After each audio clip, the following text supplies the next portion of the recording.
بسم الله الرحمن الرحيم. يا أيها الذين آمنوا أوفوا بالعقود. أحلت لكم بهيمة الأنعام إلا ما يتلى عليكم غير محل الصيد وأنتم حرم. إن الله يحكم ما يريد. يا أيها الذين آمنوا لا تحلوا شعائر الله ولا الشهر الحرام ولا الهدي ولا القلائد ولا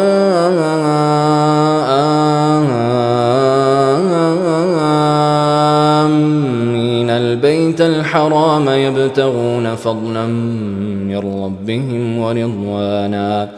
وإذا حللتم فاصطادوا ولا يجرمنكم شنآن قوم أن صدوكم عن المسجد الحرام أن تعتدوا. وتعاونوا على البر والتقوى ولا تعاونوا على الإثم والعدوان واتقوا الله إن الله شديد العقاب. حرمت عليكم الميتة والدم ولحم الخنزير وما أهل لغير الله به والمنخنقة والموقوذة والمتردية والنطيحة وما أكل السبع إلا ما ذكيتم وما ذبح على النصب وأن تستقسموا بالأزلام ذلكم فسق. اليوم يئس الذين كفروا من دينكم فلا تخشوهم واخشون. اليوم أكملت لكم دينكم وأتممت عليكم نعمتي ورضيت لكم الإسلام دينا. فمن اضطر في مخمصة غير متجانف لإثم فإن الله غفور رحيم. يسألونك ماذا أحل لهم قل أحل لكم الطيبات وما علمتم من الجوارح مكلبين تعلمونهن مما علمكم الله فكلوا مما أمسكن عليكم واذكروا اسم الله عليه واتقوا الله إن الله سريع الحساب. اليوم أحل لكم الطيبات وطعام الذين أوتوا الكتاب حل لكم وطعامكم حل لهم. والمحصنات من المؤمنات والمحصنات من الذين أوتوا الكتاب من قبلكم إذا آتيتموهن أجورهن محصنين غير مسافحين ولا متخذي أخدان. ومن يكفر بالإيمان فقد حبط عمله وهو في الآخرة من الخاسرين. يا أيها الذين آمنوا إذا قمتم إلى الصلاة فاغسلوا وجوهكم وأيديكم إلى المرافق وامسحوا برؤوسكم وأرجلكم إلى الكعبين وإن كنتم جنبا فاطهروا وإن كنتم مرضى أو على سفر أو جاء أحد منكم من الغائط أو لامستم النساء فلم تجدوا ماء فتيمموا صعيدا طيبا فامسحوا بوجوهكم وأيديكم منه ما يريد الله ليجعل عليكم من حرج ولكن يريد ليطهركم وليتم نعمته عليكم لعلكم تشكرون. واذكروا نعمة الله عليكم وميثاقه الذي واثقكم به إذ قلتم سمعنا وأطعنا واتقوا الله إن الله عليم بذات الصدور.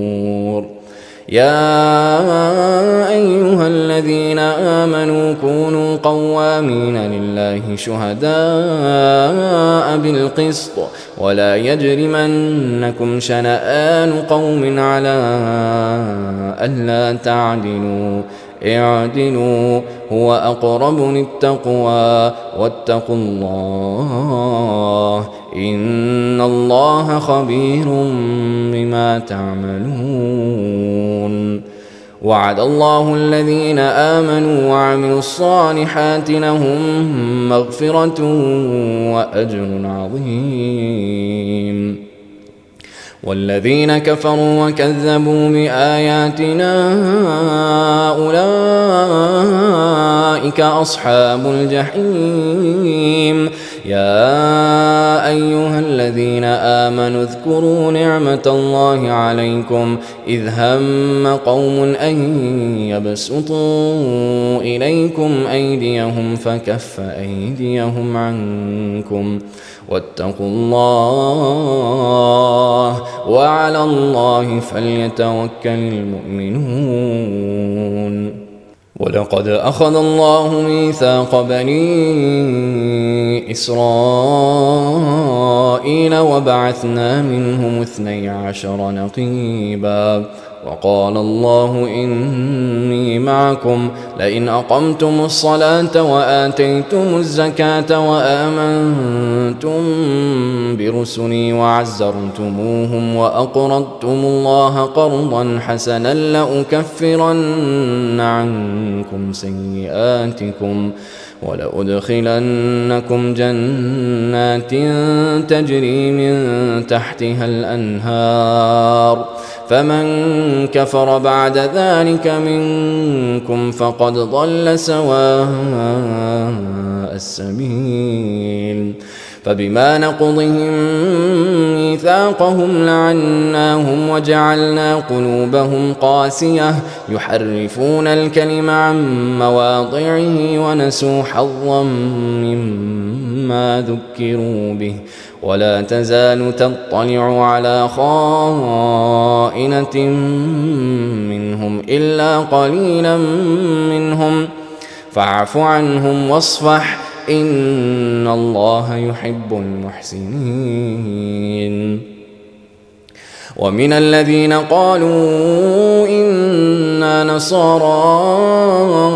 أخذنا ميثاقهم فنسوا حظا مما ذكروا به فأغرينا بينهم العداوة والبغضاء إلى يوم القيامة وسوف ينبئهم الله بما كانوا يصنعون. يا أهل الكتاب قد جاءكم رسولنا يبين لكم كثيرا مما كنتم تخفون من الكتاب ويعفو عن كثير قد جاءكم من الله نور وكتاب مبين يهدي به الله من اتبع رضوانه سبل السلام ويخرجهم من الظلمات إلى النور بإذنه ويهديهم إلى صراط مستقيم. لقد كفر الذين قالوا إن الله هو المسيح ابن مريم قل فمن يملك من الله شيئا إن أراد أن يهلك المسيح ابن مريم وأمه ومن في الأرض جميعا ولله ملك السماوات والأرض وما بينهما يخلق ما يشاء والله على كل شيء قدير. وقالت اليهود والنصارى نحن أبناء الله وأحباؤه قل فلم يعذبكم بذنوبكم بل أنتم بشر ممن خلق يغفر لمن يشاء ويعذب من يشاء ولله ملك السماوات والأرض وما بينهما وإليه المصير. يا أهل الكتاب قد جاءكم رسولنا يبين لكم على فترة من الرسل أن تقولوا ما جاءنا من بشير ولا نذير فقد جاءكم بشير ونذير والله على كل شيء قدير. وإذ قال موسى لقومه يا قوم اذكروا نعمة الله عليكم إذ جعل فيكم أنبياء وجعلكم ملوكا وآتاكم ما لم يؤت أحدا من العالمين. يا قوم ادخلوا الأرض المقدسة التي كتب الله لكم ولا ترتدوا على أدباركم فتنقلبوا خاسرين. قالوا يا موسى إن فيها قوما جبارين وإنا لن ندخلها حتى يخرجوا منها فإن يخرجوا منها فإنا داخلون. قال رجلان من الذين يخافون أنعم الله عليهم ادخلوا عليهم الباب فإذا دخلتموه فإنكم غالبون وعلى الله فتوكلوا إن كنتم مؤمنين. قالوا يا موسى إنا لن ندخلها أبدا ما داموا فيها فاذهب أنت وربك فقاتلا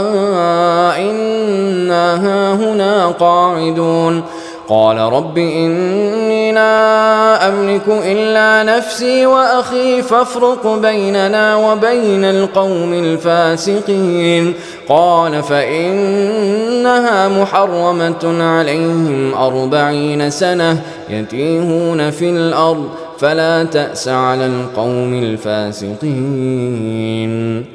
واتل عليهم نبأ ابني آدم بالحق إذ قربا قربانا فتقبل من أحدهما ولم يتقبل من الآخر قال لأقتلنك قال إنما يتقبل الله من المتقين. لئن بسطت إلي يدك لتقتلني ما أنا بباسط يدي إليك لأقتلك إني أخاف الله رب العالمين. إني أريد أن تبوء بإثمي وإثمك فتكون من أصحاب النار وذلك جزاء الظالمين. فطوعت له نفسه قتل أخيه فقتله فأصبح من الخاسرين. فبعث الله غرابا يبحث في الأرض ليريه كيف يواري سوءة أخيه قال يا ويلتى أعجزت أن أكون مثل هذا الغراب فأواري سوءة أخي فأصبح من النادمين. من أجل ذلك كتبنا على بني إسرائيل أنه من قتل نفسا بغير نفس أو فساد في الأرض فكأنما قتل الناس جميعا ومن أحياها فكأنما أحيا الناس جميعا ولقد جاءتهم رسلنا بالبينات ثم إن كثيرا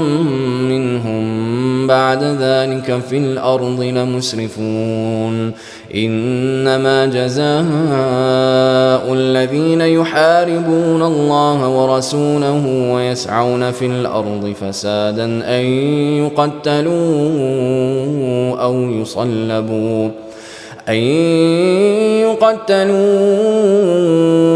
يصلبوا أو تقطع أيديهم وأرجلهم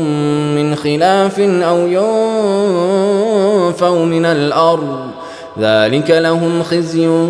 في الدنيا ولهم في الآخرة عذاب عظيم إلا الذين تابوا من قبل أن تقدروا عليهم فاعلموا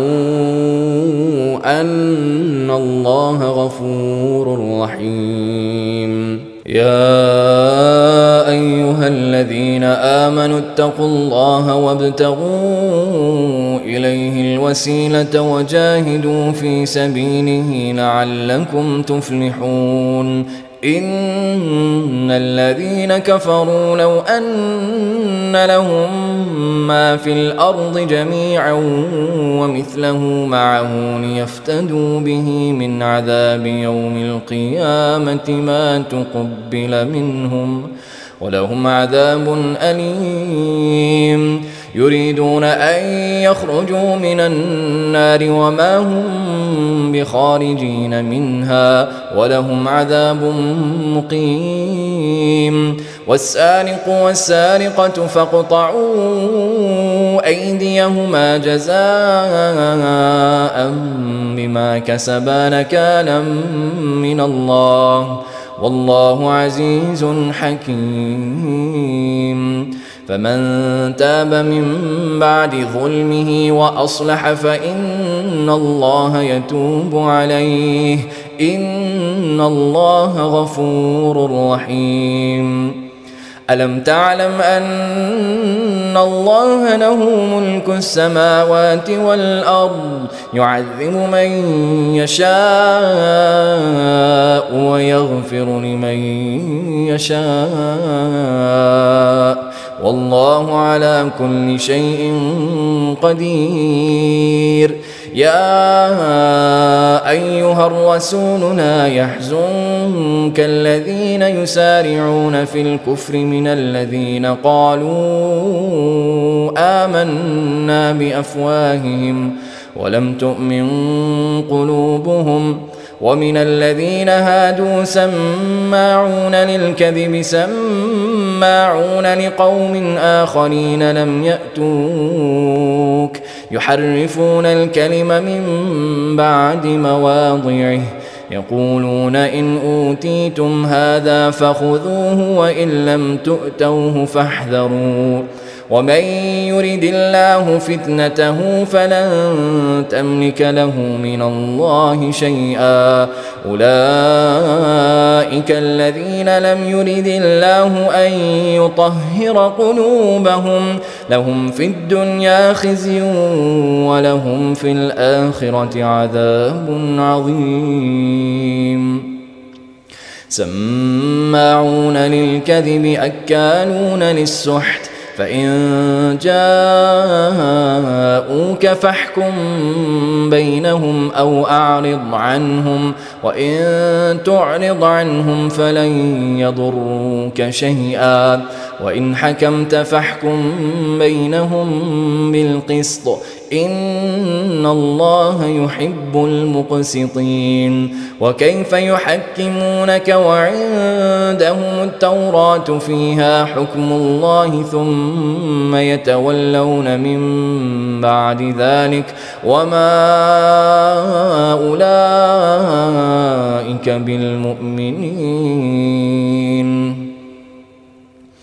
إنا التوراة فيها هدى ونور يحكم بها النبيون الذين أسلموا للذين هادوا والربانيون والأحبار بما استحفظوا من كتاب الله وكانوا عليه شهداء فلا تخشوا الناس واخشوني ولا تشتروا بآياتي ثمنا قليلا ومن لم يحكم بما أنزل الله فأولئك هم الكافرون وكتبنا عليهم فيها أن النفس بالنفس والعين بالعين والأنف بالأنف والأذن بالأذن والسن بالسن والجروح قصاص فمن تصدق به فهو كفارة له ومن لم يحكم بما أنزل الله فأولئك هم الظالمون وقفينا على آثارهم بعيسى ابن مريم مصدقا لما بين يديه من التوراة وآتيناه الإنجيل فيه هدى ونور ومصدقا لما بين يديه من التوراة وهدى وموعظة للمتقين وليحكم أهل الإنجيل بما أنزل الله فيه ومن لم يحكم بما أنزل الله فأولئك هم الفاسقون وأنزلنا إليك الكتاب بالحق مصدقا لما بين يديه من الكتاب ومهيمنا عليه فاحكم بينهم بما أنزل الله ولا تتبع أهواءهم عما جاءك من الحق لكل جعلنا منكم شرعة ومنهاجا ولو شاء الله لجعلكم أمة واحدة ولكن ليبلوكم فيما آتاكم فاستبقوا الخيرات إلى الله مرجعكم جميعا فينبئكم بما كنتم فيه تختلفون وأن احكم بينهم بما أنزل الله ولا تتبع أهواءهم واحذرهم أن يفتنوك عن بعض ما أنزل الله إليك فإن تولوا فاعلم أنما يريد الله أن يصيبهم ببعض ذنوبهم وإن كثيرا من الناس لفاسقون أفحكم الجاهلية يبغون ومن أحسن من الله حكما لقوم يوقنون يا أيها الذين آمنوا لا تتخذوا اليهود والنصارى أولياء بعضهم أولياء بعض ومن يتولهم منكم فإنه منهم إن الله لا يهدي القوم الظالمين فترى الذين في قلوبهم مرض يسارعون فيهم يقولون نخشى أن تصيبنا دائرة فعسى الله أن يأتي بالفتح أو أمر من عنده فيصبحوا على ما أسروا في أنفسهم نادمين ويقول الذين آمنوا أهؤلاء الذين أقسموا بالله جهد أيمانهم إنهم لمعكم حبطت أعمالهم فأصبحوا خاسرين. يا أيها الذين آمنوا من يرتد منكم عن دينه فسوف يأتي الله بقوم يحبهم ويحبونه أذلة على المؤمنين أعزة على الكافرين يجاهدون في سبيل الله ولا يخافون لومة لائم ذلك فضل الله يؤتيه من يشاء والله واسع عليم. إنما وليكم الله ورسوله والذين آمنوا الذين يقيمون الصلاة ويؤتون الزكاة وهم راكعون ومن يتول الله ورسوله والذين آمنوا فإن حزب الله هم الغالبون. يا أيها الذين آمنوا لا تتخذوا الذين اتخذوا دينكم هزوا ولعبا من الذين أوتوا الكتاب من قبلكم والكفار أولياء واتقوا الله إن كنتم مؤمنين. وإذا ناديتم إلى الصلاة اتخذوها هزوا ولعبا ذلك بأنهم قوم لا يعقلون. قل يا أهل الكتاب هل تنقمون منا إلا أن آمنا بالله وما أنزل إلينا وما أنزل من قبل وأن أكثركم فاسقون. قل هل أنبئكم بشر من ذلك مثوبة عند الله من لعنه الله وغضب عليه وجعل منهم القردة والخنازير وعبد الطاغوت أولئك شر مكانا وأضل عن سواء السبيل. وإذا جاءوكم قالوا آمنا وقد دخلوا بالكفر وهم قد خرجوا به والله أعلم بما كانوا يكتمون. وترى كثيرا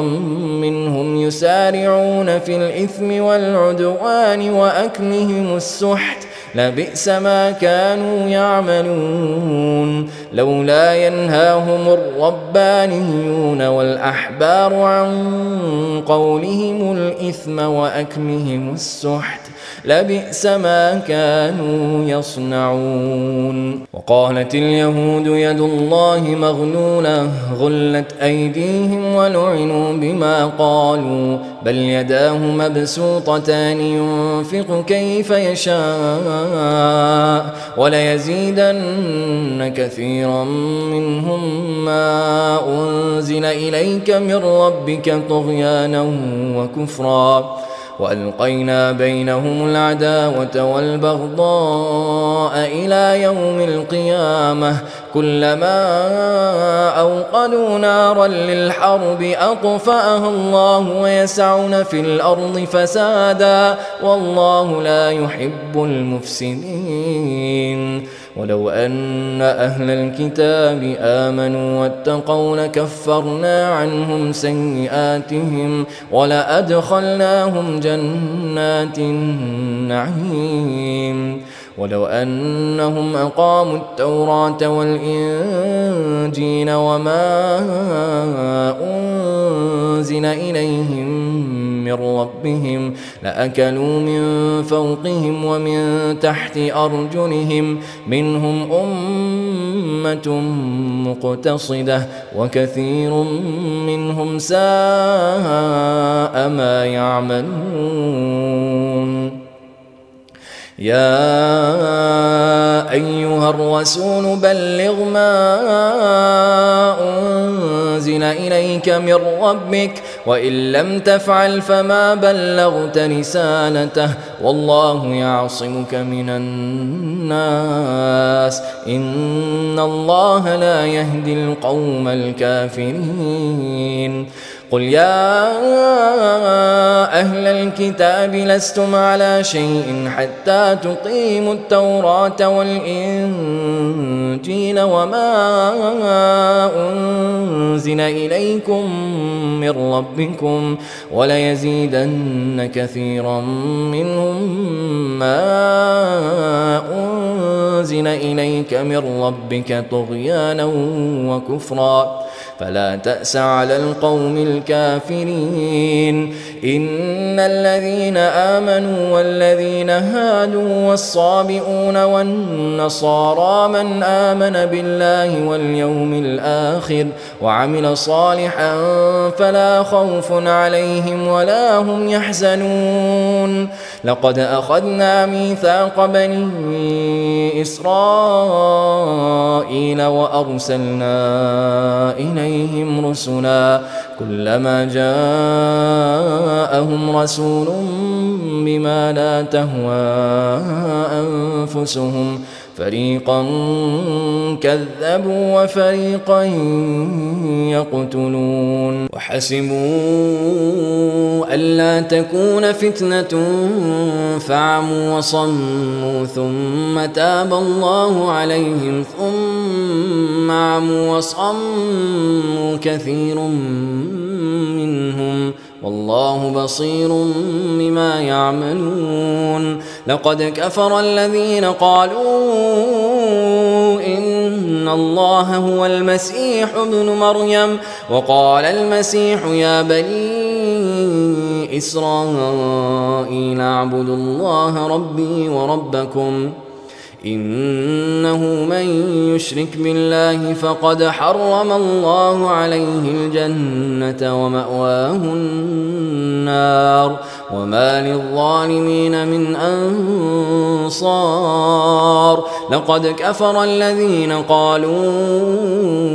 إن الله ثالث ثلاثة وما من إله إلا إله واحد وإن لم ينتهوا عما يقولون ليمسن الذين كفروا منهم عذاب أليم. أفلا يتوبون إلى الله ويستغفرونه والله غفور رحيم. ما المسيح ابن مريم إلا رسول قد خلت من قبله الرسل وأمه صديقة كانا يأكلان الطعام انظر كيف نبين لهم الآيات ثم انظر أنى يؤفكون. قل أتعبدون من دون الله ما لا يملك لكم ضرا ولا نفعا والله هو السميع العليم.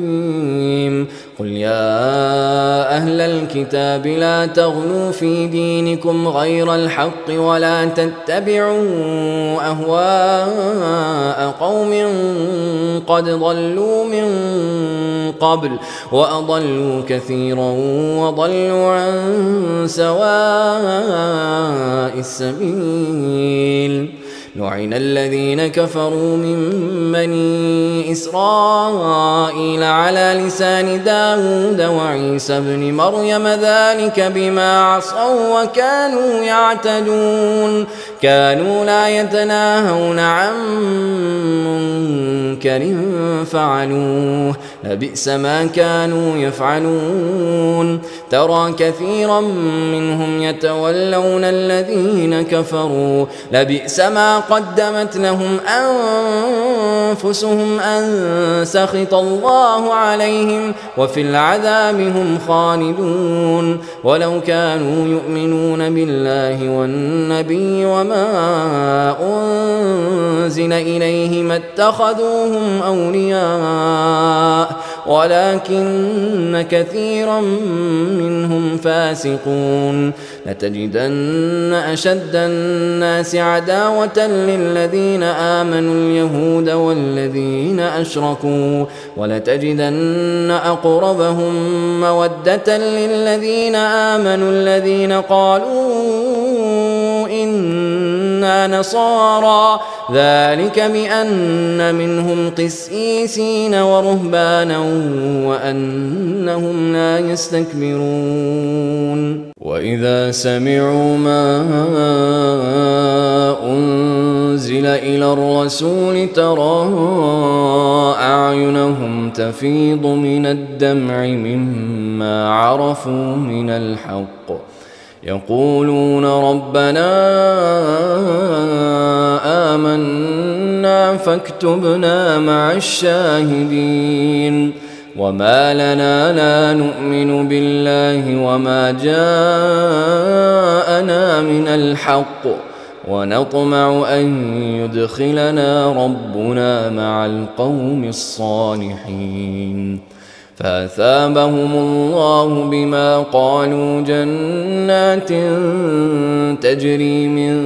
تحتها الأنهار خالدين فيها وذلك جزاء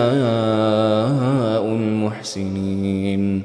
والذين كفروا وكذبوا بآياتنا أولئك أصحاب الجحيم يا أيها الذين آمنوا لا تحرموا طيبات ما أحل الله لكم ولا تعتدوا إن الله لا يحب المعتدين وكلوا مما رزقكم الله حلالا طيبا واتقوا الله الذي أنتم به مؤمنون لا يؤاخذكم الله باللغو في أيمانكم ولكن يؤاخذكم بما عقدتم الأيمان فكفارته إطعام 10 مساكين من أوسط ما تطعمون أهليكم أو كسوتهم أو تحرير رقبة فمن لم يجد فصيام 3 أيام ذلك كفارة أيمانكم إذا حلفتم واحفظوا أيمانكم كذلك يبين الله لكم آياته لعلكم تشكرون يا أيها الذين آمنوا إنما الخمر والميسر والأنصاب والأزلام رجس من عمل الشيطان فاجتنبوه لعلكم تفلحون إنما يريد الشيطان أن يوقع بينكم العداوة والبغضاء في الخمر والميسر ويصدكم عن ذكر الله وعن الصلاة فهل أنتم منتهون وأطيعوا الله وأطيعوا الرسول واحذروا فإن توليتم فاعلموا أنما على رسولنا البلاغ المبين ليس على الذين آمنوا وعملوا الصالحات جناح فيما طعموا فيما طعموا إذا ما اتقوا وآمنوا وعملوا الصالحات ثم اتقوا وآمنوا ثم اتقوا وأحسنوا والله يحب المحسنين والله يحب المحسنين. يا أيها الذين آمنوا ليبلونكم الله بشيء من الصيد تناله أيديكم ورماحكم ليعلم الله من يخافه بالغيب فمن اعتدى بعد ذلك فله عذاب أليم. يا أيها الذين آمنوا لا تقتلوا الصيد وأنتم حرم ومن قتله منكم متعمدا فجزاء مثل ما قتل من النعم يحكم به ذوى عدل منكم هديا بالغ الكعبة أو كفارة طعام مساكين أو عدل ذلك صياما ليذوق وبال أمره عفى الله عما سلف ومن عاد فينتقم الله منه والله عزيز ذو انتقام. أحل لكم صيد البحر وطعامه متاعا لكم وللسيارة وحرم عليكم صيد البر ما دمتم حرما واتقوا الله الذي إليه تحشرون. جعل الله الكعبة البيت الحرام قياما للناس والشهر الحرام والهدي والقلائد ذلك لتعلموا أن الله يعلم ما في السماوات وما في الأرض وأن الله بكل شيء عليم. اعلموا أن الله شديد العقاب وأن الله غفور رحيم. ما على الرسول إلا البلاغ والله يعلم ما تبدون وما تكتمون. قل لا يستوي الخبيث والطيب ولو أعجبك كثرة الخبيث فاتقوا الله يا أولي الألباب لعلكم تفلحون. يا أيها الذين آمنوا لا تسألوا عن أشياء إن تبد لكم تسؤكم وإن تسألوا عنها حين ينزل القرآن تبد لكم عفى الله عنها والله غفور حليم. قد سألها قوم من قبلكم ثم أصبحوا بها كافرين. ما جعل الله من محيرة ولا سائبة ولا وصيلة ولا حام ولكن الذين كفروا يفترون على الله الكذب وأكثرهم لا يعقلون. وإذا قيل لهم تعالوا إلى ما أنزل الله وإلى الرسول قالوا حسبنا ما وجدنا عليه آباءنا أولو كان آباؤهم لا يعلمون شيئا ولا يهتدون. يا أيها الذين آمنوا عليكم أنفسكم لا يضركم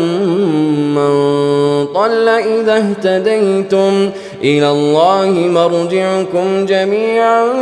فينبئكم بما كنتم تعملون يا أيها الذين آمنوا شهادة بينكم إذا حضر أحدكم الموت حين الوصية اثنان ذوى عدل منكم أو آخران من غيركم إن أنتم ضربتم في الأرض فأصابتكم مصيبة الموت تحبسونهما من بعد الصلاة فيقسمان بالله إن ارتبتم لا نشتري به ثمنا ولو كان ذا قربى ولا نكتم شهادة الله إنا إذا لمن الآثمين فإن عثر على أنهما استحقا إثما فآخران يقومان مقامهما من الذين استحق عليهم الأوليان فيقسمان بالله لشهادتنا أحق من شهادتهما وما اعتدينا إنا إذا لمن الظالمين ذلك أدنى أن يأتوا بالشهادة على وجهها أو يخافوا أن ترد أيمان بعد أيمانهم واتقوا الله واسمعوا والله لا يهدي القوم الفاسقين يوم يجمع الله الرسل فيقول ماذا أجبتم قالوا لا علم لنا إنك أنت علام الغيوب إذ قال الله يا عيسى ابن مريم اذكر نعمتي عليك وعلى والدتك إذ أيدتك بروح القدس تكلم الناس في المهد وكهلا وإذ علمتك الكتاب والحكمة والتوراة والإنجيل وإذ تخلق من الطين كهيئة الطير بإذني فتنفخ فيها فتكون طيرا بإذني وتبرئ الأكمه والأبرص بإذني وإذ تخرج الموتى بإذني وإذ كففت بني إسرائيل عنك إذ جئتهم بالبينات فقال الذين كفروا منهم إن هذا إلا سحر مبين وإذ أوحيت إلى الحواريين أن آمنوا بي وبرسولي قالوا آمنا واشهد بأننا مسلمون إذ قال الحواريون يا عيسى ابن مريم هل يستطيع ربك أن ينزل علينا مائدة من السماء قال اتقوا الله إن كنتم مؤمنين قالوا نريد أن نأكل منها وتطمئن قلوبنا ونعلم أن قد صدقتنا ونكون عليها من الشاهدين قال عيسى ابن مريم اللهم ربنا أنزل علينا مائدة من السماء تكون لنا عيدا لأولنا وآخرنا وآية منك وارزقنا وأنت خير الرازقين قال الله إني منزلها عليكم فمن يكفر بعد منكم فإني أعذبه عذابا لا أعذبه أحدا العالمين. وإذ قال الله يا عيسى ابن مريم أأنت قلت للناس اتخذوني وأمي إلهين من دون الله قال سبحانك ما يكون لي أن أقول ما ليس لي بحق إن كنت قلته فقد علمته تعلم ما في نفسي ولا أعلم ما في نفسك إنك أنت علام الغيوب. ما قلت لهم إلا ما أمرتني به أن اعبدوا الله ربي وربكم وكنت عليهم شهيدا ما دمت فيهم فلما توفيتني كنت أنت الرقيب عليهم وأنت على كل شيء شهيد. إن تعذبهم فإنهم عبادك وإن تغفر لهم فإنك أنت العزيز الحكيم. قال الله هذا يوم ينفع الصادقين صدقهم لهم جنات تجري من تحتها الأنهار خالدين فيها أبدا رضي الله عنهم ورضوا عنه ذلك الفوز العظيم. لله ملك السماوات والأرض وما فيهن وهو على كل شيء قدير.